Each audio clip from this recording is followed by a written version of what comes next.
Hello, everyone, and welcome to our proposal and award policy update for fall 2021. My name is Jeremy Leffler, and I work in the policy office at NSF, and I'm joined today by my colleagues, Gene Feldman, who is head of the policy office, Samantha Hunter is a senior policy specialist, and Beth Strausser, also a senior policy specialist in the policy office. Today, we're asking that you submit your questions via the Q&A function during the presentation, and we'll be answering those questions during the course of the presentation. So please make sure that you're checking for our answers. I do want you to understand that we have a very large audience with us today, so it's possible we may not get to all of your questions, but we're going to try our darndest. I also will be sharing with you a number of resources in the chat, so look for those as well as we go through the presentation. So with that, we're going to get started, and we look forward to answering your questions.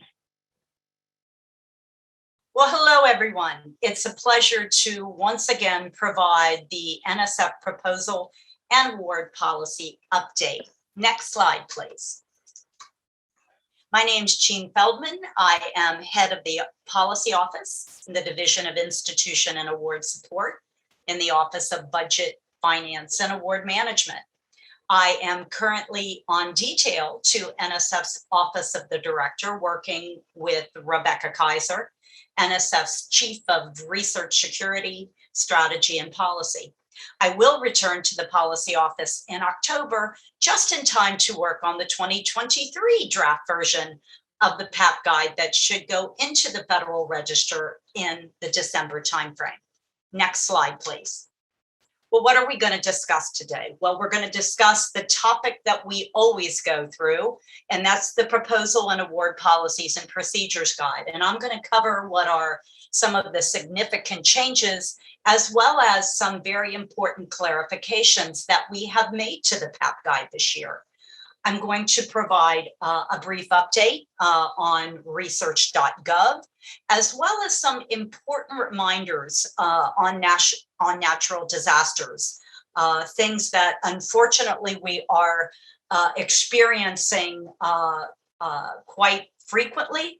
And we want to make sure you all understand what the policy position is and what you need to do should you experience one of these events. Next slide, please. The Proposal and Award Policies and Procedures Guide implementation. Little different than we have in past years. Typically, a new PAP guide would have gone into effect a few months ago. And this year, we're moving to a different schedule. We posted a draft in the Federal Register in December of 2020. We provided our typical 60-day public comment period, and we posted the PAP guide to the NSF website on June 22nd, 2021. This new PAP guide will be effective for proposals submitted or due on or after October 4th, 2021. So very timely presentation to get you ready for that. And we always provide at least 90 days prior to the effective date. And we're delighted that we actually achieved that this year and then some in terms of helping give you sufficient time to train your faculty, to look at your policies, to look at your electronic systems. Next slide, please.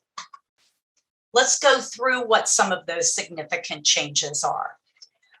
We implemented in this version of the PAP guide 2 CFR 200. I'd like to remind everyone that NSF is a bit different. In fact, very different from our other federal colleagues. We are the only agency approved by the Office of Management and Budget to implement our 2 CFR 200 through use of a policy document.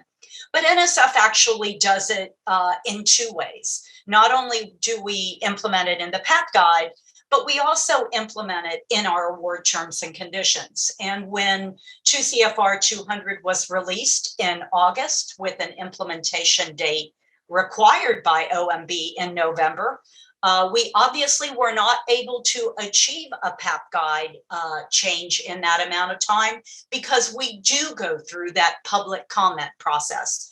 But we did change all of our terms and conditions in November, and so we did effectively meet the OMB mandate. Another important change that we have made in this version of the PAP guide is that we have added new coverage on requests for reasonable and accessibility accommodations for individuals with disabilities. Now, I will tell you that last piece, individuals with disabilities, is very important because we've had some that have confused it with our policies on natural and anthropogenic event. This piece and this new set of guidance is directly for individuals with disabilities and individuals who need reasonable accommodations as part of the proposal process. We tell you to contact our NSF Office of Equity and Civil Rights, OECR. Many of you are familiar with them as Office of Diversity and Inclusion.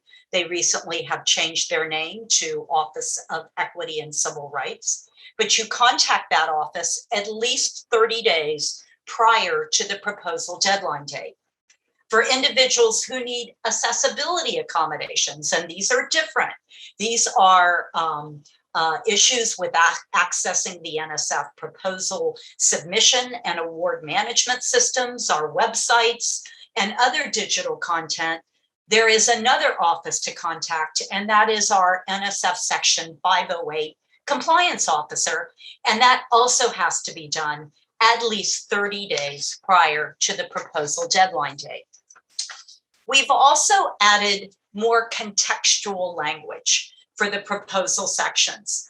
Folks think of faculty in particular, think of the proposal as being maybe the project summary, but definitely the project description. Every single part of the proposal serves a very important and distinct purpose. And so we have added in each of these sections the contextual language to explain what the purpose of the section is, as well as how NSF uses this information as part of the merit review process. We believe having faculty and your PIs understand that will help them write better proposals. Next slide. Policy implementation of the biographical sketch. Before I actually go into what the changes are, I think it's super important for folks to understand what the biographical sketch is there for. The biographical sketch is used to assess how well qualified the individual, team, or organization is to conduct the proposed activities. So quite an important section. All senior personnel, obviously, senior personnel on the proposal, as you're aware, must submit a biographical sketch. There is an important an appointment section, and it has to include any titled academic, professional, or institutional position, whether or not remuneration is received, and whether full-time, part-time, or voluntary, including adjunct, visiting, or honorary. Many faculty in the past have said, hey, I'm not getting any money from this, or it's only part-time, not important enough to mention. That's not the case. That is another way our reviewers and program staff can assess whether the individual has the sufficient qualifications to carry out the research as proposed.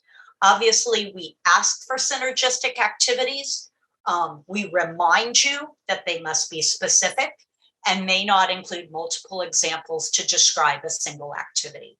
I have included the reference to the PAP guide chapters on this slide, just as a reminder for you in case you want to go back and review that.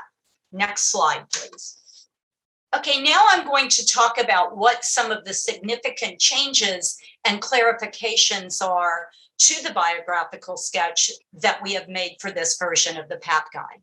One of the most important changes that we made is that the biographical sketch has been expanded from 2 pages to 3 pages.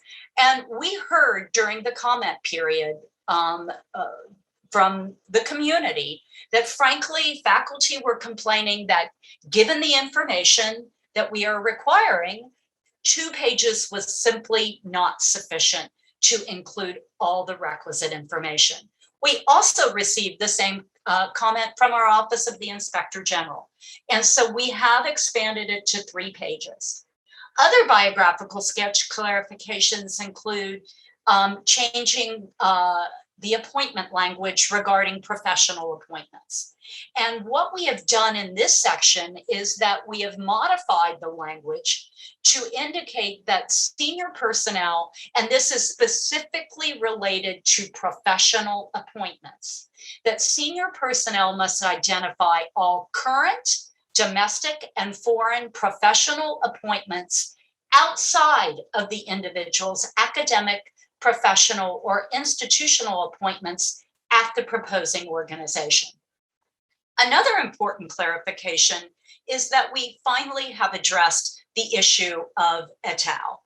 We have been hearing for many years from faculty and sponsored projects office personnel that many of the publications that folks want to reference in their biographical sketch have many, many, many authors, and that directly impacted their ability to meet the page limitation. So we worked with senior management, and we have changed the language to specify that senior personnel who wish to include publications in the product section of the biographical sketch that include multiple authors may, at their discretion, choose to list one or more of the authors and then etal, in lieu of including the complete listing of authors' names. We recognize that for many years, we told you that you cannot use etal, but we have addressed that issue in this version of the PAP guide. We also are continuing to require use of an NSF approved format, and those formats continue to be the NSF fillable format and Science CV, and revised NSF approved biographical sketch formats are available, and they incorporate all of the changes that we have made in this version of the PAP guide. Next slide, please. Now I'm going to talk again and do a little bit of level setting on current and pending support. What do we use it for? NSF uses the information for 2 ways: to assess the capacity of the individual to carry out the research as proposed, as well as to help assess any potential overlap or duplication with the proposal being submitted. The information must be provided for all current and pending support, irrespective of whether such support is provided through the proposing organization or directly to the individual. And we continue to address in-kind contributions. In-kind contributions that are intended for use on the project being proposed must be included in facilities, equipment, and other resources. The reason for that is that it allows our reviewers and NSF program staff to have a complete listing of all of the facilities, equipment, and resources that are available for this project should it be funded. In-kind contributions that are not intended for use on the project being proposed, and you notice it's bolded and underlined, which have an associated time commitment, must be reported in current and pending support. I've also included on this slide the direct PAP guide section. Next slide, please. Now I'm going to talk about the significant changes and clarifications that we've made to current and pending support. We've received a lot of questions on current and pending support, and we've made the questions are about both the policy and technical implementation. And so we have incorporated some additional information in the PAP guide from the frequently asked questions document that's published on the NSF website. to assist the community with completing this section of the proposal. We've also added 2 data elements new to this. Objectives and overlap have been added to the NSF approved formats. And what this does is to help reviewers and NSF assess overlap and duplication. We had a lot of information that helped us understand the capacity and whether the individual had sufficient capacity to carry out the project being proposed, but much more limited information on overlap and duplication. And we believe these 2 new data elements should very much assist in this regard.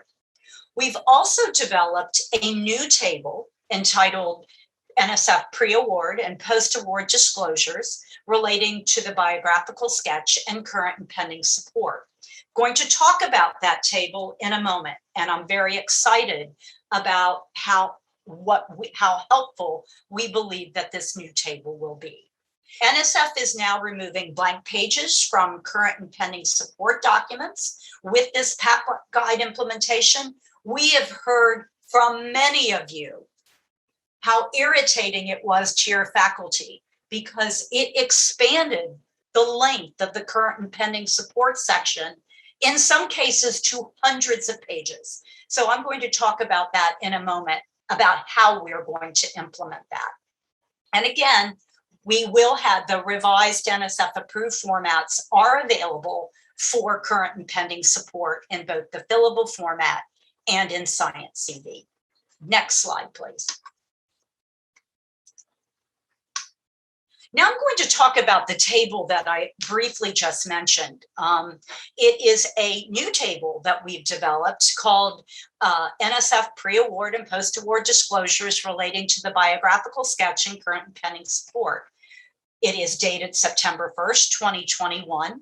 You will notice on the horizontal axis, we talk about the type of activity, the biographical sketch, the current and pending support, facilities, equipment, and other resources, project reports, post-award term and condition, and disclosure not required.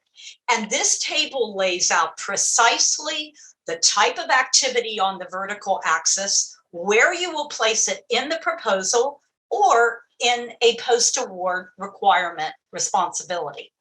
And we believe that this one document that's 3 pages long will be of great assistance to your faculty and to you in sponsored projects offices in understanding what NSF's expectations are and where we expect you to place this information, either pre or post award. Very exciting for us to be able to provide this to you.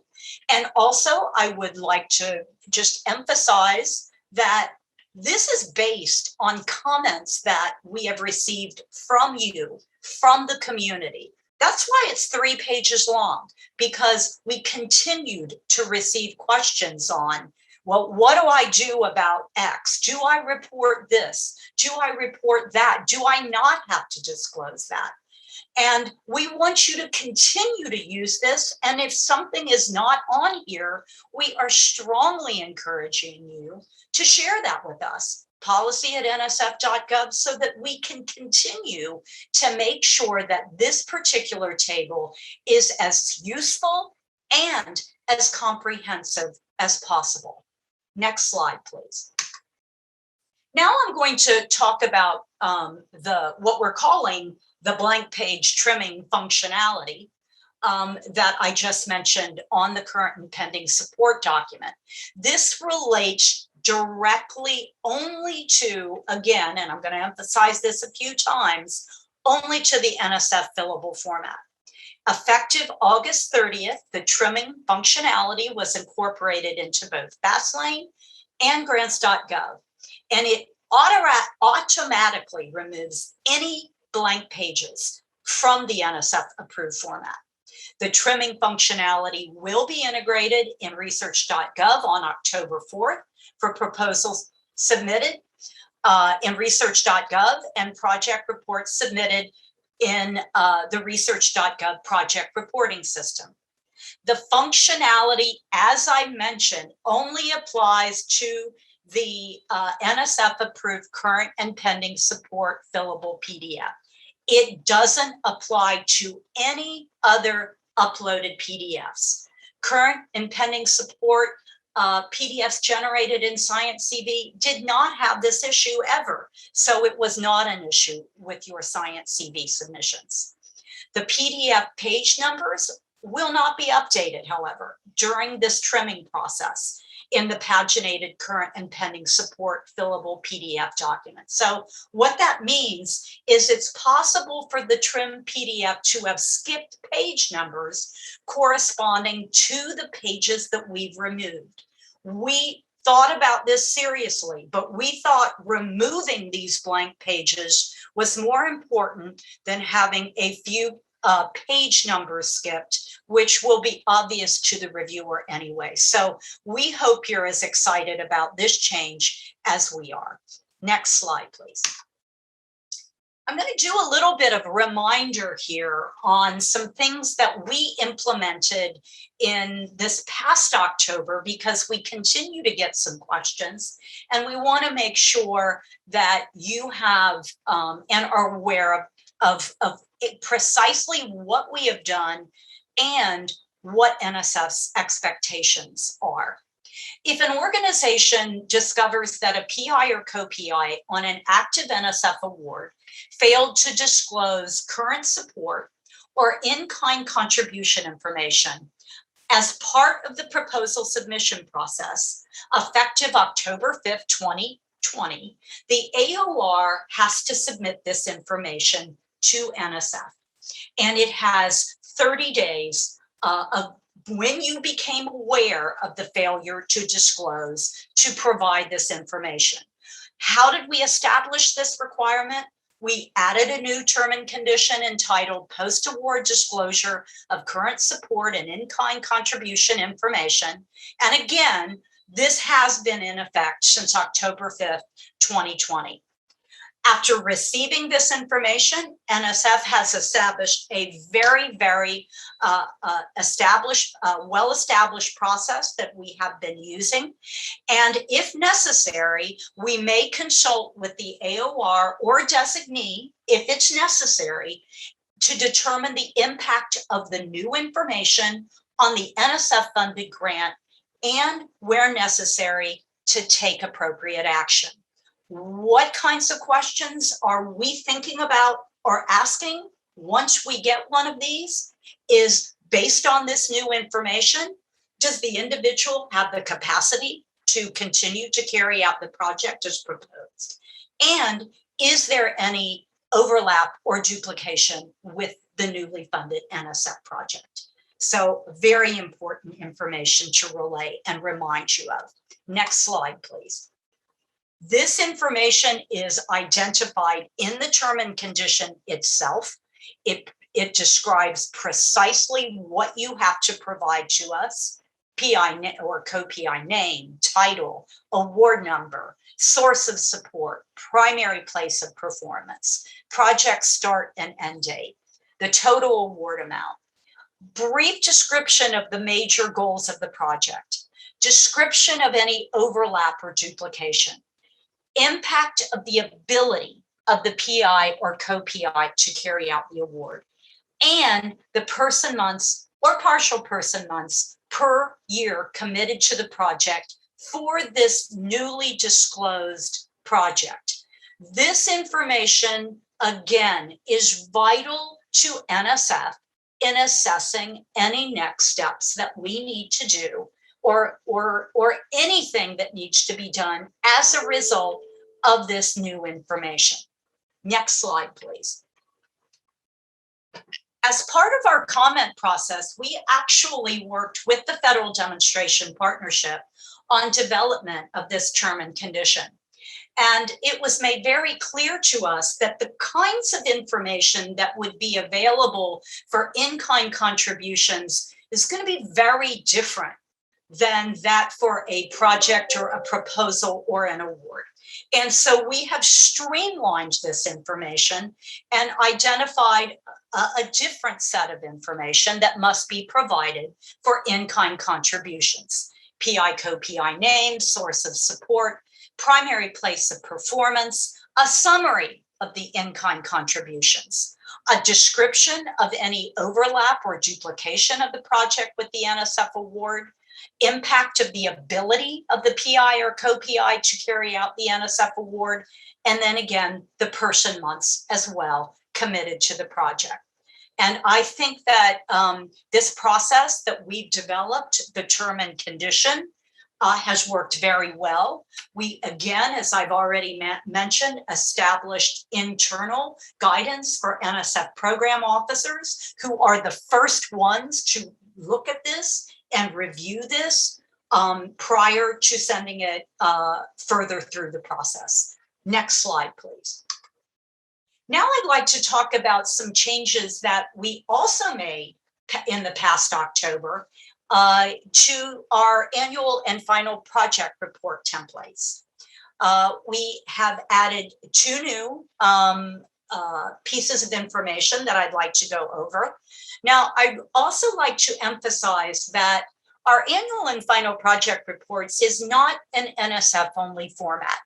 Rather, we are using the Research Performance Progress Report that was approved by the National Science and Technology Council. And so other agencies also have these same requirements.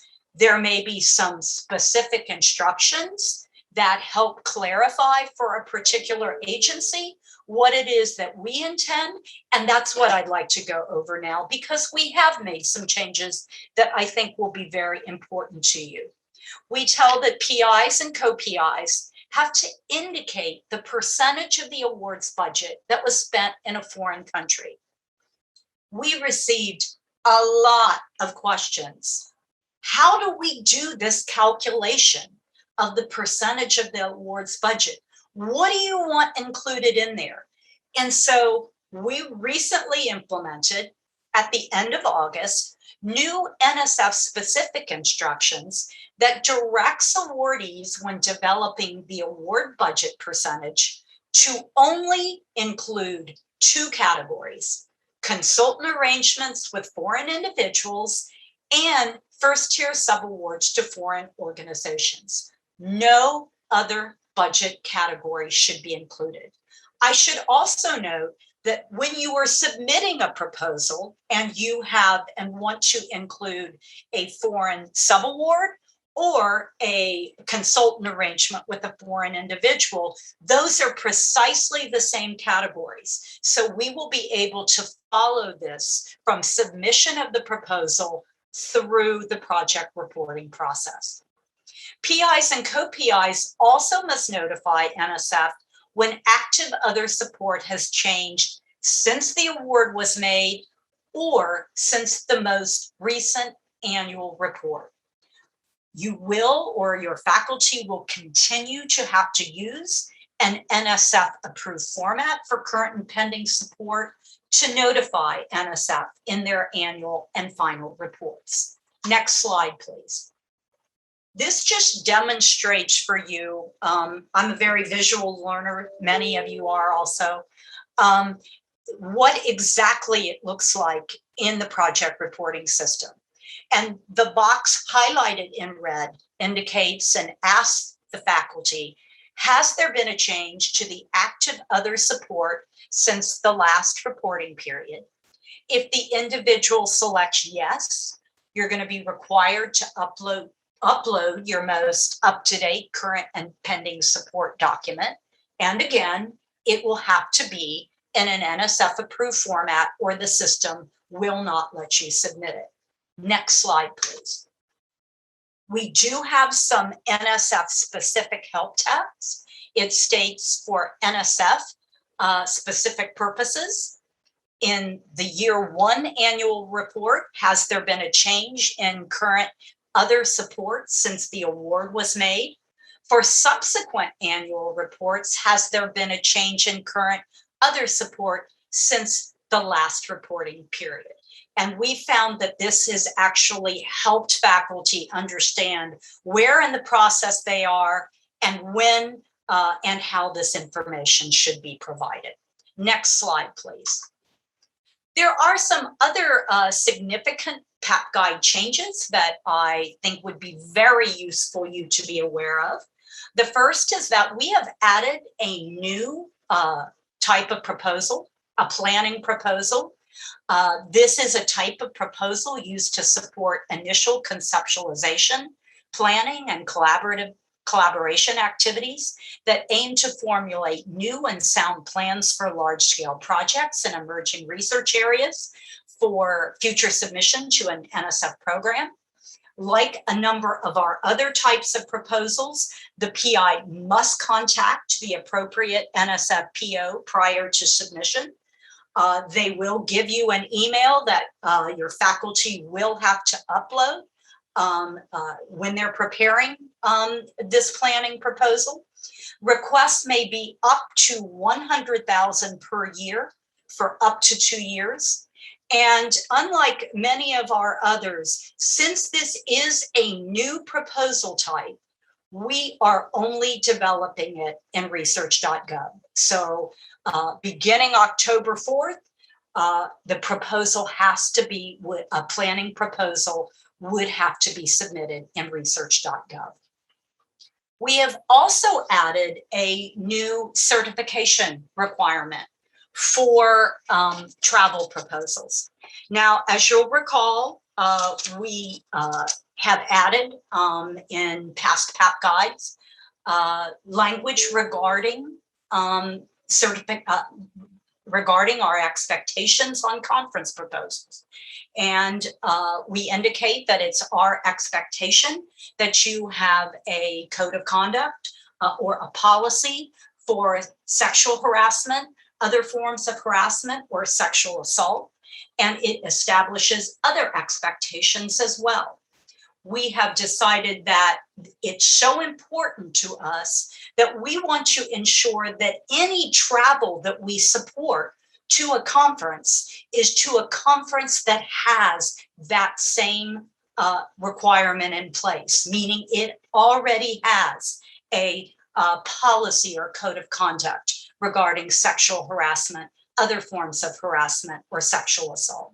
And so that is a new requirement that will take place with this PAP guide. Next slide, please.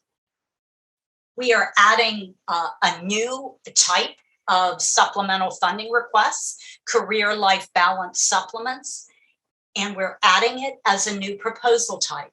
I really would like to emphasize, though, that the concept of a career life balance supplement is not new at NSF. In fact, we've issued multiple Dear Colleague letters reminding faculty or reminding institutions of the availability of these supplements. But with Dear Colleague letters, they're sometimes forgotten over time. This is so important to us that we've added it as a standing supplemental funding type in the PAP guide. It's available for research award recipients, postdoctoral fellows, and graduate research fellowship awardees. It has to be submitted as a supplemental funding request function in FastLane. Within the PAP guide, there are very specific preparation instructions. And so I strongly encourage you, prior to preparing one of these, to read the PAP guide coverage, because it's very precise in its language on what we expect for you to include when you submit one of these in FastLane. Another change is a change that resulted from 2 CFR 200, which specified that grantees must submit all required reports within 1 year of the period of performance end date. Non-compliance, if you do not submit any of the required reports within 1 year, we are going to have to report that to the Federal Awardee Performance and Integrity Information System, that many of you know as PAPPC.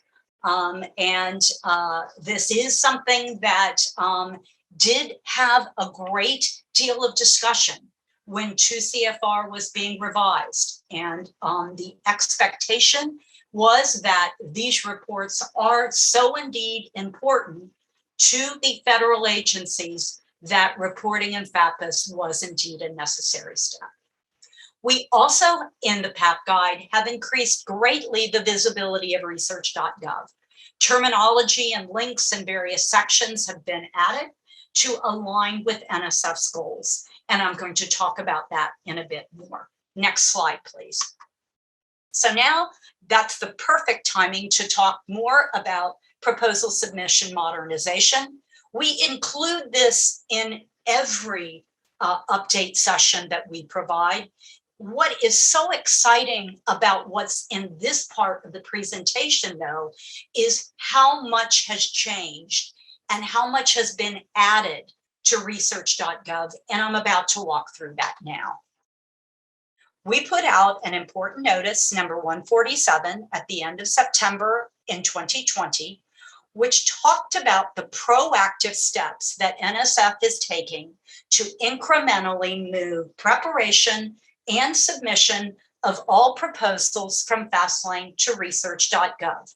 Yes, before the question is asked, grants.gov will continue to be a viable proposal preparation option for you. FastLane is targeted to be removed as a submission option from all funding opportunities by December 31st, 2022.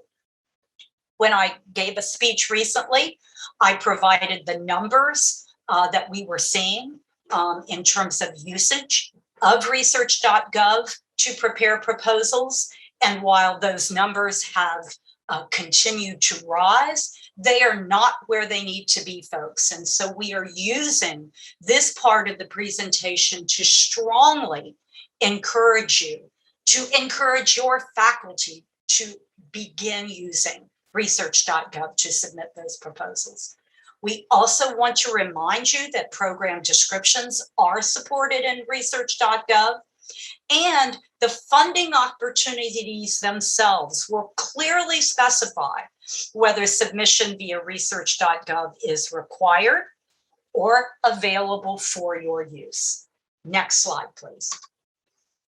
This is the slide where I really did want to emphasize how much things have changed. If you look at this current capabilities column on the left, you will see so much has been added. Proposal types. We have done all of the research proposal types. We've done rapid, eager, raise, facilitation awards for scientists and engineers with disabilities. We call them FACED. You can do equipment, you can do travel, you can do conference, you can do ideas labs. A few of these were just added in August of 2021. Submission types, preliminary proposals. Right now, have been added, but right now it's limited to ideas lab only. Renewal proposals was just added in August of 2021, and accomplishment-based renewal proposals was just added.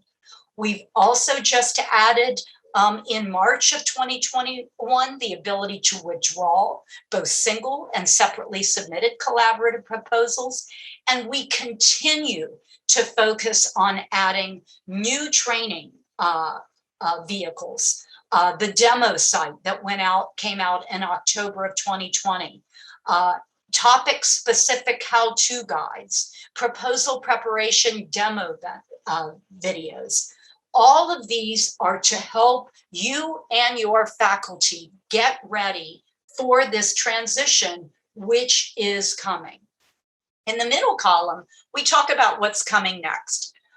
We have 2 new proposal types that will be coming in October 2021.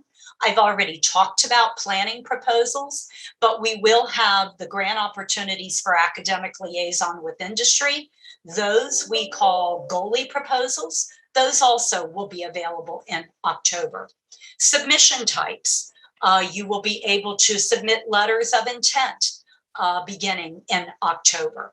Preliminary proposals, again, these are the non-ideas labs What we're targeting for those is winter of 2022. And for full proposals related to a preliminary proposal, we are targeting winter of 2022 as well.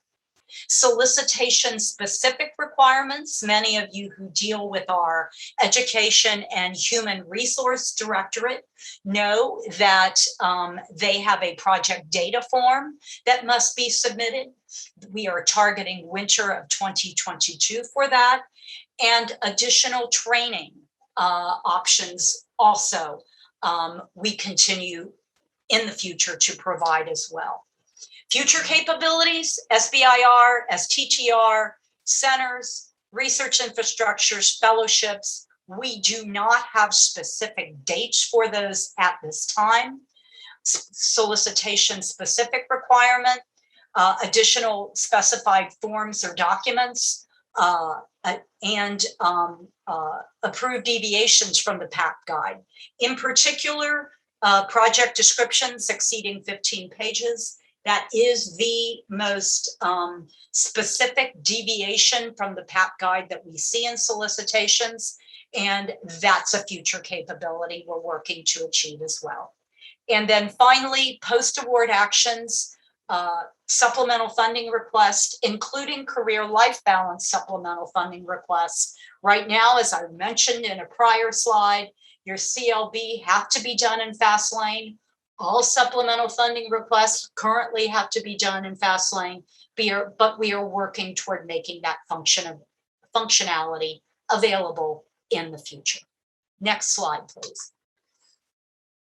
This is a recent enhancement to our proposal preparation landing page. Effective August 30th, this page became available and was enabled to accommodate new submission types in Research.gov and in the Research.gov demo site. So you'll see in that highlighted box in red that it now allows you to look at the various types that of submissions that you can now submit via RGov. And also, it also effective August 30th, preliminary proposals was enabled in Research.gov, and we've made that clear on this screen as well. Next slide, please. Upcoming Research.gov proposal enhancements to the proposal preparation landing page. Beginning October 4th, program solicitations with required letters of intent will be able to be submitted in Research.gov. The letter of intent setup wizard contains 3 steps: funding opportunity, where to apply, and the letter of intent details. Step 1 of the letter of intent setup wizard lists only the funding opportunities that require or accept letters of intent. When a letter of intent is initiated by a sponsored projects office or an authorized organizational representative, they will be prompted with a blue information message indicating that a PI is required to be included before the letter of intent is submitted. Letter of intent will also be added as a drop-down option in the in progress and submitted in updates tiles on the proposal preparation landing page. Again, we are trying to make these pages as user-friendly and as intuitive as possible so that you will find it a very easy system for you to use. Next slide, please. Upcoming Research.gov proposal enhancements, proposal types. Effective October 4th, the following new full proposal types and associated automated compliance checks will be enabled in the Research.gov and in the demo site. Goalie in planning proposals. Again, it will let you know.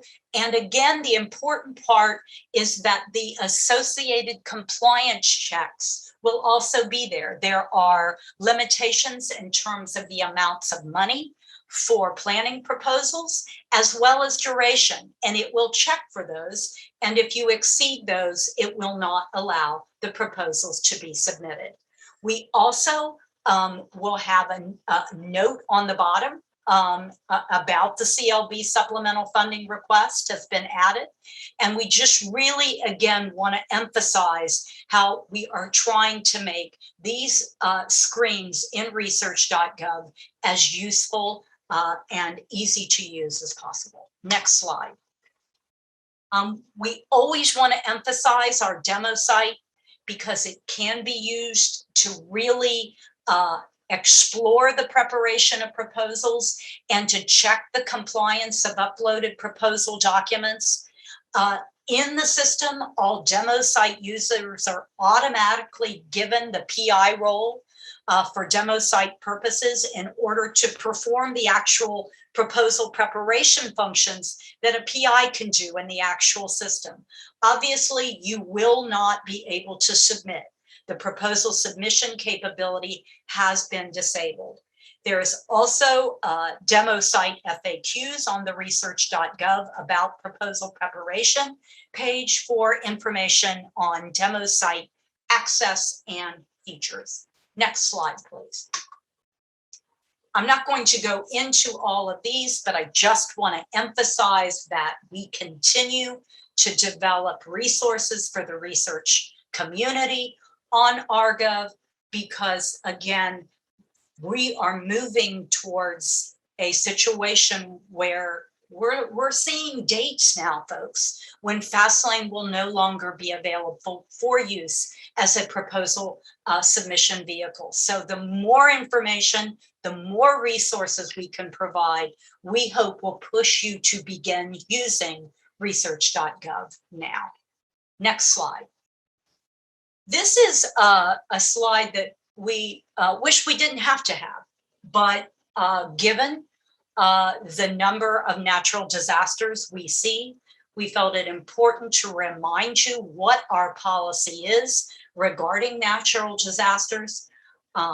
NSF's policy allows for flexibility in meeting deadline dates due to a natural disaster or anthropogenic event. All the information that you need is in the PAP guide. We continue with every event that occurs. Folks say, we need an extension. We've experienced a flood, mudslide, you name it, of natural disaster. All of the information that you need is specified in the deadline date section of the PAP guide. Proposers should contact the cognizant NSF program officer in the division or office where they intend to submit their proposal and request authorization to submit after the deadline date. Folks, we are different than other agencies. Some agencies, you can submit one list. At NSF, the program officer is the individual that guides that proposal through the entire process. And so it is vital that they be contacted to let them know that this situation has occurred. A statement identifying the nature of the event that impacted the ability to submit the proposal on time will need to be uploaded under nature of natural or anthropogenic event in the single copy document section of FastLane or RGov. And rapid proposals may be, we're getting lots of questions. Okay, we've just had a hurricane. Do you accept rapid proposals? Rapid proposals should be submitted in accordance with NSF policies. And we remind you of the PAP guide section, chapter 1F, that goes through all of the details that I have just gone through. Next slide, please. We will be having another grants conference in the fall. It will once again be a virtual event. It will take place the week of October 4th. And it includes the standard types of sessions that you would experience if you went to an in-person proposal preparation, merit review, award management, NSF specific directorate sessions. It's free. It's free. It's free. I strongly encourage you and your faculty to attend these. The registration, the sessions will also be recorded and will be available on demand if you're not available to make it the week of October 4th. And you still will, however, need to register for more information and to sign up for notifications about this and future conferences and webinars. Please visit the conference website and click Get Notified. And with that, I thank you for your time and attention. Okay, we're back. We've all been furiously typing answers to questions. I'm sorry that we did not get to all of them, and we will not get to all of them, but we do have time to answer a few questions. So I'm going to just take a little bit of time to go through ones that we think will be helpful to the larger group, rather than something that's very, very specific to your specific issue or program. So the first question is, this is about current and pending support. If a PI received an award that does not require an effort commitment, how should the individual's effort commitment be reflected on their current and pending support document? Well, as you will see when looking closely at the PAP guide, you remember that the purpose of the current and pending support is twofold. One is to assess the capacity of the individual to carry out the research as proposed and the overlap or duplication. And so if there is no time commitment, when you go into Science CV, it will insist that you have a time commitment identified. The reason is because we need it to help assess capacity. But if there is truly no effort that individual will need, we hear this most frequently, for example, with data sets. Someone has given me a data set. It's great. I'm going to use it later, but it's not going to take any of my time. It is not required to be included on current and pending support. Okay.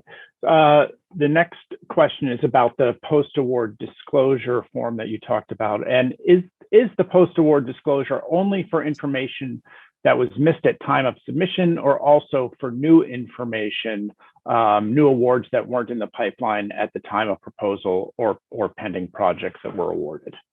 And that's a great question, and we get it a lot. So let's try to put the categories of information in three different areas. First of all, when you're putting your proposal together, you're putting in your current and pending support, and hopefully that table will ensure that you've included all of what our expectations are. We have developed and implemented October 5th, 2020, a term and condition to address information that that should have been submitted at the time of the proposal, but was not. And the organization finds out about this, and the AOR has 30 days upon which they found this information that was not submitted to provide this information to NSF. And the term and condition is actually quite detailed, if you will, on what our expectations on what needs to be addressed. The third category is if after the proposal is submitted, your faculty member receives a new support, then they will include that as part of the annual project report. And we have very precise information on the screen. It's either one of two ways. It's new since you actually submitted the proposal, or new since submission of the last annual report. But either way, we provide the instructions for submitting that information to NSF. So at the time of proposal submission, and I will honestly tell you that some NSF program officers, and it is a best practice, will ask for an updated set of current and pending support before a decision is made on whether to fund that proposal or not.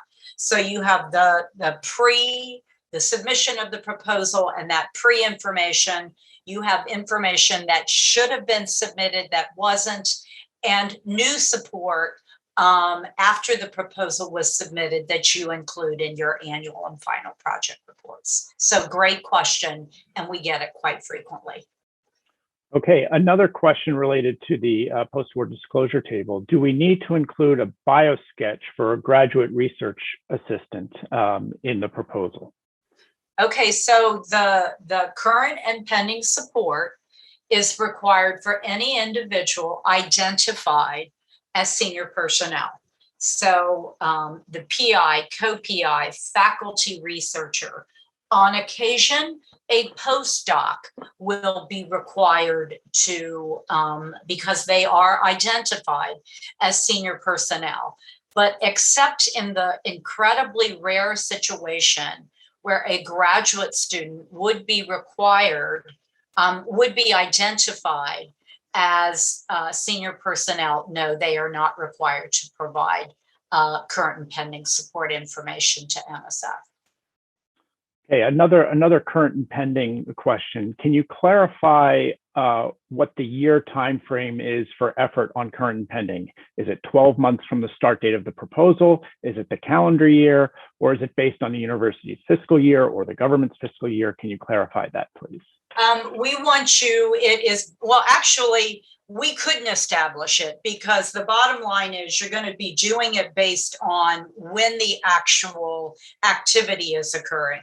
So we would recommend that you pick, many institutions are picking, we don't have an established requirement, but many institutions pick their organizational fiscal year. Okay, I think we have time for one more question here, and it's this. So both NSF and NIH require bio sketches, but they have significant differences. Is there a chance that the two agencies will move to a common bio sketch in the future? I really wish I had more time than I really have to answer this question, because in many ways, I would disagree with that assessment. NSF and NIH, myself and Michelle Bowles have spent a tremendous amount of time looking over our bio sketch formats. There are a few things there that are different. NIH, of course, has a personal statement. We have synergistic activities, but the bottom line is a great deal of the information that is included in our BioSketch formats has absolutely been standardized between our two agencies, and we will continue to do so as time goes on. Thank you all for your time and attention, and I appreciate all the wonderful questions. We got an awful lot of them this time, so thank you. We got a lot of questions. I want to thank Jean and Samantha and Beth for being here and for banging out all those answers over the course of the last hour. Thank you for attending. We will be posting this presentation on the Policy Office Outreach page. Look for it in the chat. Thank you again for coming, and we hope to see you soon. Thanks so much. Be safe, everyone. Bye-bye. Bye-bye.